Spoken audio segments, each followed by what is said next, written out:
আজকে তোমাদেরকে একটা মজার জিনিস দেখাই চলো। এই হচ্ছে পাখার রিমোট।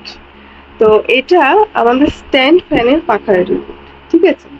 তো স্ট্যান্ড ফ্যানটা চলছে আর এদিকে সিলিং ফ্যানটা অফ আছে। যেহেতু গরম তো আমরা সিলিং ফ্যানটা অফ রাখি আর স্ট্যান্ড ফ্যানটা চালাই। তো আমি স্ট্যান্ড ফ্যানটা অফ করছি। ঠিক আছে? তো এই হচ্ছে স্ট্যান্ড ফ্যান, এটা চলছে, আর এই হচ্ছে সিলিং ফ্যান, এটা অফ অফ আছে। তো আমি এটা বন্ধ করলাম।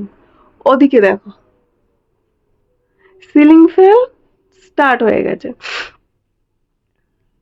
ঠিক আছে? এই হলো একটা বিরাট সমস্যা।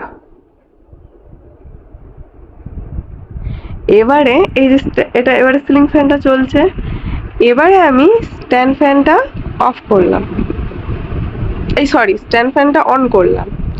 এদিকে দেখো, এটা অফ হয়ে গেল। মানে একটা বিরাট সমস্যা পড়েছে। ঠিক আছে? এইটা অফ করলে ওটা অন হয়ে যায়, ওটা অন করলে এটা অফ হয়ে যায়, মানে একটা মারাত্মক সমস্যা। সিলিং ফ্যানটাও আমাদের কেনা ছিল, এটা হচ্ছে রিমোট, এটা রিমোটের, মানে এরকম সেম একটা রিমোট আছে, আমরা আপাতত একটাই রিমোট ব্যবহার করছি। তো এটাও এটাও রিমোটে। তো এটা অফ করলে ওটা অন হয়, এটা অন অফ অফ অন এইরকমই চলতে থাকে। তো ভুলেও কেউ দুটো পাখা অফ রিমোট রেখে হবে, তাহলে এরকম সমস্যায় পড়তে হবে। তাই না শোনা?